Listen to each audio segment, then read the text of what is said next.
Hello. Are you a homeowner who is 62 of age and older?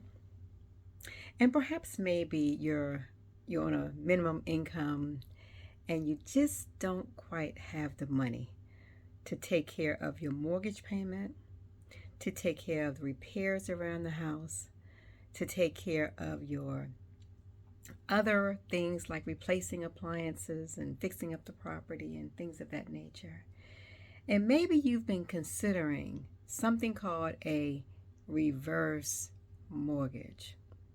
If this is you, stay tuned and watch this very important video.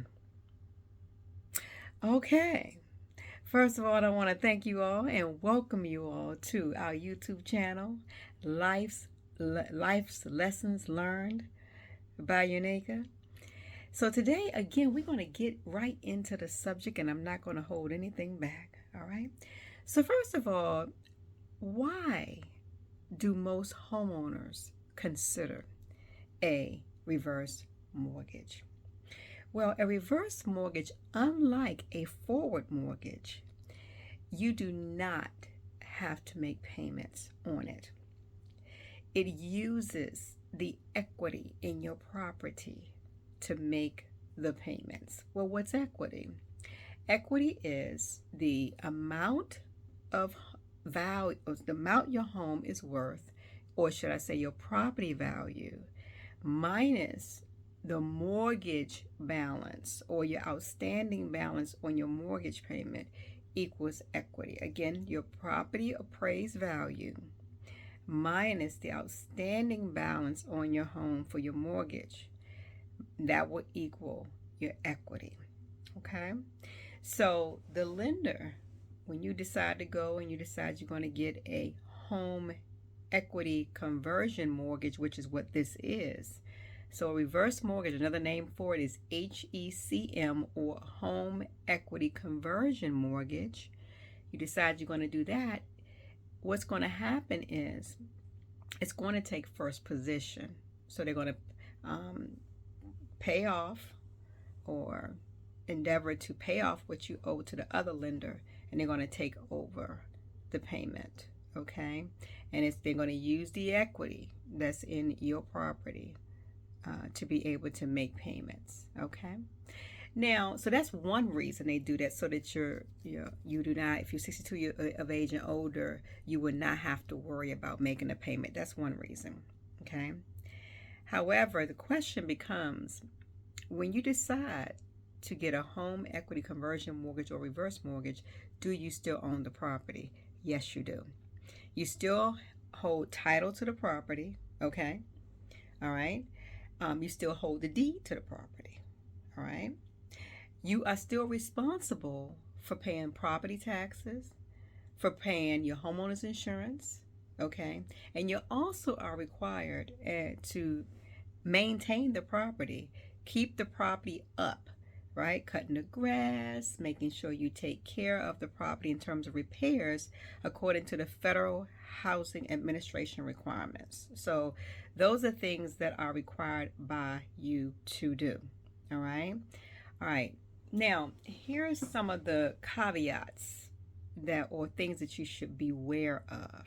All right. Now, what happens as you are making, let's just say that when you got the home equity conversion mortgage, maybe your loan balance was about $150,000. Let's say it appraised at $400,000, so you had about $250,000 worth of equity in your property, right?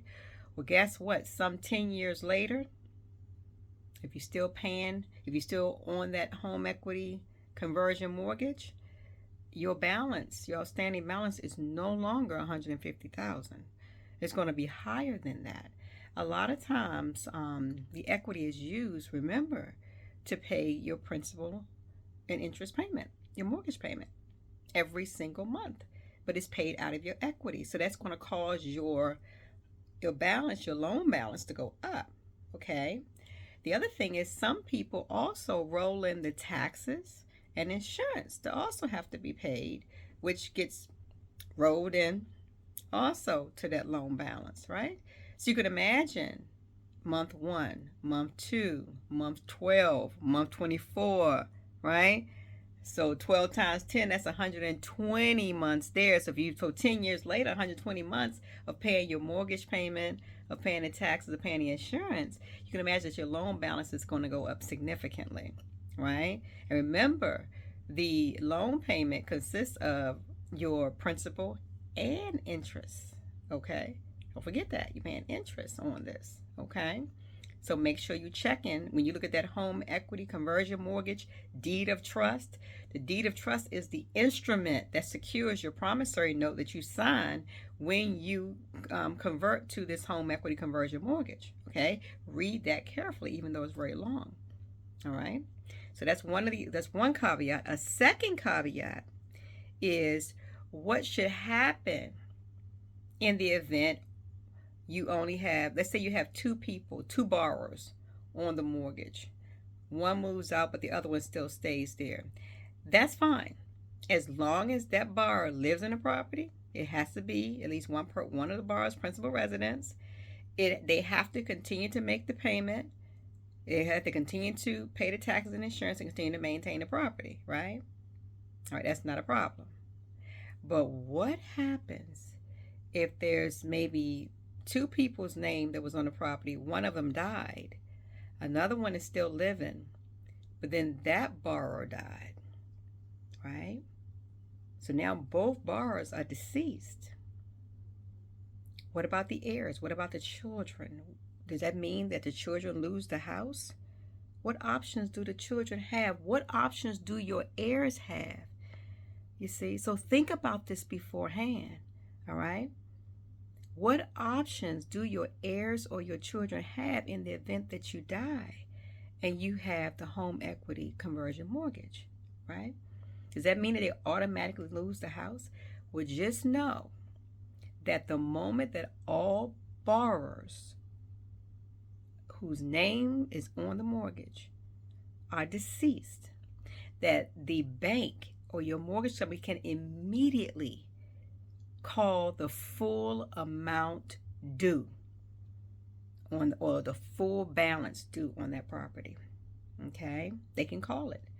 So heirs have a few options.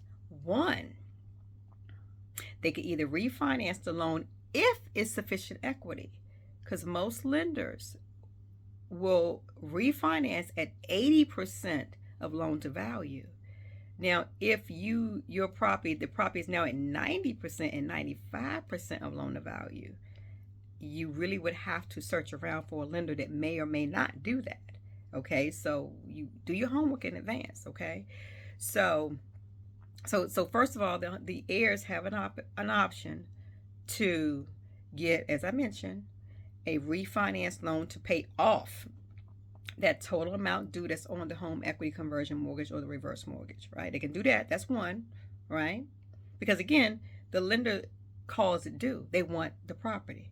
Once both parties or all parties who were borrowers on the property are deceased, they can call the loan due. And actually, that language is in the deed of trust for the home equity conversion mortgage, right? So then what do? Can you refinance it so you can pay them off, right? Right.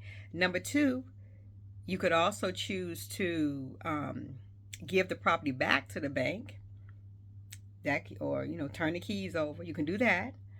And the third thing, you could sell it, but the problem is if your name is not on that mortgage, all right? If your name is not on that mortgage, you're going to have to go through probate, okay? Especially if it's not in the name of a trust, okay? So you're going to have to go through probate, all right? So before you can sell the property, you got to go to your county, find out what the rules and regulations are in your county, and go through the probate process so you can be appointed. Talking about the heirs now, the decedents now. You see, because once the 62-year-old parents have died, or the ones who are older than 62 have died, then you're now talking about the heirs that have to go through probate, okay? So now the heirs have to go through probate, right, to be appointed as a personal representative of the estate. That could be one person, that could be two, of the heirs, right, to go through probate and be again appointed as a personal representative of the estate, or some may know it as an executor. Okay. Now, once they are appointed and they advertise in the paper for 6 months that they are appointed, or that they're trying to be appointed as a personal representative of the estate, and put in the petition for probate and all those sorts of things, whatever the county or city is that where you live, for probate process, you have to go through that process. Now, when you do that and you get your what is called letters of administration in, okay, when you get those letters of administration appointing you as a personal representative of the estate, then you can sell the property. Okay, when you sell the property, as long as you have enough, because remember, when you sell the property, you got to pay off the mortgage or the home equity conversion mortgage. If you're using a realtor, you're going to have to pay the commission or compensation for the realtor. You have closing costs that you have to pay depending upon what county you live in or what city you live in. They're closing costs as well, right? Right? And then whatever difference goes to the estate account of the decedent, okay? All right? So before you get a home equity conversion mortgage or reverse mortgage, please think about these points that I've shared with you, because a lot of people are losing their home because they do not, or the heirs cannot refinance the property, or they don't feel like going through probate. See? So either you, before you die, you want to either make out, but see, the problem is, even if you make one of your children put their name on as a borrower, right, or add their name even to the deed, if you do that, then now your children, when they go to sell the property, will possibly have a huge capital gains tax, number one, or some other kind of tax. Talk with your IRS, or talk with your tax provider, whoever it is that you use, your CPA, whoever it is that you use. It could be heavy tax implications when someone is gifted a property, right? So just be careful how you arrange that. But right now, today's video is not about a gifting property. Today is talking about reverse mortgages and things that you want to look out for before you choose to do a reverse mortgage or a home equity conversion mortgage. Okay, I want you to take these things to heart. All right, because usually most people buy homes because they want it to be a part of their legacy.